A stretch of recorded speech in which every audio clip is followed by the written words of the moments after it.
This video is about conclusions. Oftentimes students spend a lot of time getting information, writing their introduction, thinking about how they want to present their information in their body, and then they just want to finish quickly with a conclusion. But you don't want to do that. That would be like running a race and falling at the very end. You want to finish strong.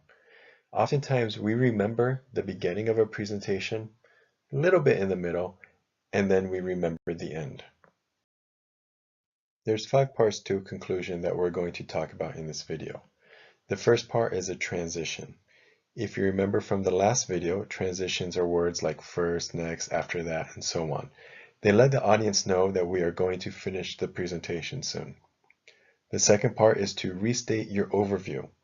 If you remember, the overview is the last part in your introduction. It states your 3 main supporting ideas to your topic. The third part are points to remember. Points to remember are things that you want the audience to remember. This is important information that you feel the audience should remember. The fourth part is to conclude memorably. You want to say something strong at the end of your presentation that's going to make the audience remember your presentation. And the fifth is to wrap up. Basically, this is just to say goodbye and thank you for listening. Concluding transitions are just like any other type of transition. They let the audience know where we are in your presentation. Just like words like first, next, after that, then. Those words let us know that we are moving on to the next thing. Concluding transitions are exactly the same. They let the audience know that we are finishing the presentation. So you might want to start with phrases like, let me conclude by, in conclusion, to sum up.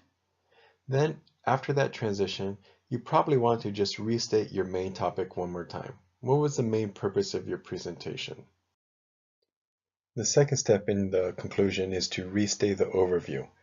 Basically, what this part is you are stating your 3 main supporting ideas one more time. But what you don't want to do is just copy and paste the overview from your introduction. You want to change the sentence structure a little bit, maybe add a little more information. But basically, it's very similar to the overview in your introduction. The third part is points to remember. Now, this is sometimes a little difficult to think about, but what this part is just other information that you believe is important and that should be added into the conclusion. Things that you want to make sure the audience remembers. So, for example, what you could do is show the relation between each part. So if I did the hobby project and my first class I taught dribbling, second class I taught passing, third class I taught shooting, now I might tell you in my conclusion how using all of these skills together is going to make you a better basketball player. Near the end of the presentation, you want to make some type of statement to finish strong, something that's going to be memorable for the audience. Your book gives you 4 different ways to do this. The first one it talks about is to make a suggestion. That is saying that you should, or the audience, or we should do something. So for example, maybe this is why we should take the bus more instead of driving our cars, if we're talking about something like global warming. Another thing it talks about is a call to action. Now this is similar to a suggestion, except that it's stronger. It's saying that we must take some type of action. This is something that we have to do, otherwise it could be catastrophic. The third strategy the book talks about is to make a prediction, something that you believe is going to happen in the future. So for example, if I say, if people continue to drive their cars everywhere, in the next 30 years, 90% of all the polar bears are going to die. That's a prediction that I believe is going to happen. The fourth is to give a warning. This is just to say, be careful about something. So for example, I can say that it is a mistake to believe that humans do not contribute to the global warming. It doesn't matter which strategy you use, and actually you can use a combination of different strategies. So for example, you can give a warning, and then from that warning, make a call to action. Be careful about this. We have to do this. So just try to think of a way to finish your presentation in a way that's going to make it memorable for the audience.